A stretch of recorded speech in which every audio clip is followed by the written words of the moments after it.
Have you ever heard of a man who preached to birds, tamed a wolf, and walked barefoot through life, giving up riches to embrace poverty?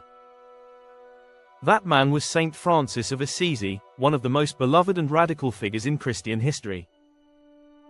In this video, we'll dive into his incredible journey, how a wealthy young man gave up everything, why he became the patron saint of animals and ecology, and how his message of simplicity, humility, and love still shapes the world 800 years later.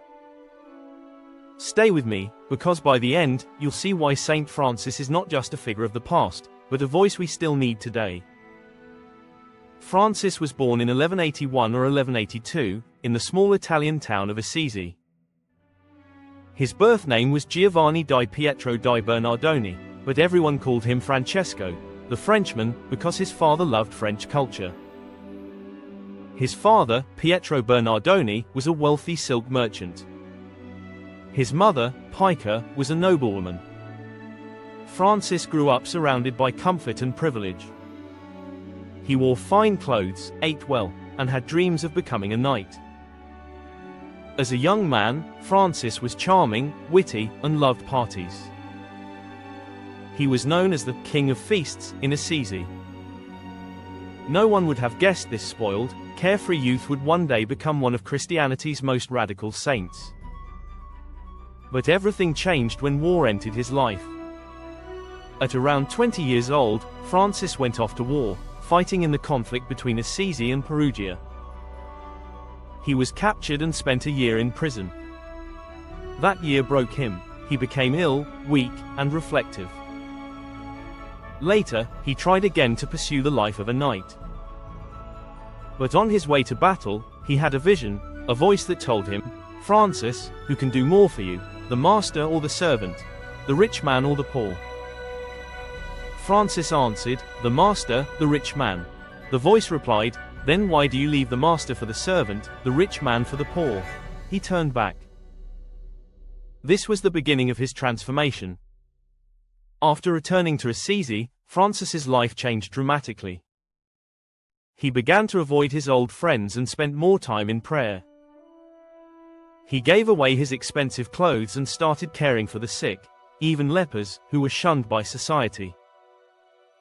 One day, he entered the crumbling chapel of San Damiano, where he heard Christ speak to him from the crucifix. "Francis, rebuild my church, which is falling into ruin." At first, Francis took this literally. He sold his father's expensive cloth to raise money for repairs. His father was furious. In a dramatic public scene, Francis stripped off his fine clothes, returning them to his father, and declared, "From now on I will say, Our Father in heaven, not, my father Pietro Bernardone." From that moment, Francis renounced wealth forever. He dressed in a simple rough tunic, tied with a rope, and lived among the poor. Francis began preaching a radical message: live simply, with no possessions. Care for the poor and outcast. Love God by loving all creation. People were drawn to him. Soon, a small group of followers gathered, the first Franciscans. They begged for food, wore rough clothing, and traveled from town to town preaching peace, forgiveness, and joy. Unlike other religious groups, Francis insisted his brothers should own nothing at all. He called himself and his followers the lesser brothers, the friars minor. Their goal wasn't power, but humility. And Francis's love extended beyond humans. He saw all creatures as his brothers and sisters. Francis's connection to animals and the natural world is legendary. In one famous story, he preached to a flock of birds. Instead of flying away, they stayed, listening as he told them to thank God for the gift of flight and freedom. In another story, the town of Gubbio was terrorized by a fierce wolf. Francis went out to meet the animal. He spoke gently, calling the wolf, "Brother Wolf." Miraculously, the beast laid down at his feet. Francis made peace between the wolf and the townspeople. He believed every part of creation was family. The sun was brother sun, the moon was sister moon. Even death itself, he called Sister Death. His most famous prayer, the Canticle of the Creatures, praises God through the beauty of nature. Centuries later, this worldview would inspire the modern environmental movement. Not everyone admired Francis. His way of life was too radical, too impractical. Church authorities worried about his growing movement. But Francis went to Rome, met Pope Innocent III, and asked for approval. According to tradition, the Pope had a dream of Francis holding up the church that was about to collapse. He granted Francis permission to continue. As the Franciscan movement grew, Francis struggled to keep it true to his vision of poverty and humility. But he never wavered. He lived simply, begging for food, serving the sick, and working with his own hands. During the Fifth Crusade, Francis did something extraordinary. Instead of fighting, he traveled to Egypt, crossed battle lines, and met with the Muslim Sultan al-Kamil. He spoke of peace, faith, and brotherhood. While Francis didn't convert the Sultan, their respectful meeting showed his courage and belief that dialogue is stronger than violence. In 1224, while praying on Mount Laverna, Francis had a mystical vision of a crucified seraph, an angel with 6 wings.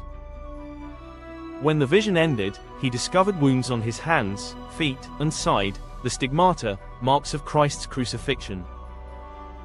Francis carried these wounds in secret, suffering greatly, but also seeing them as a sign of union with Christ's suffering. Worn out from poverty, illness, and years of service, Francis grew weak. In 1226, at only about 44 years old, he died in Assisi, lying on the bare ground, singing psalms of joy.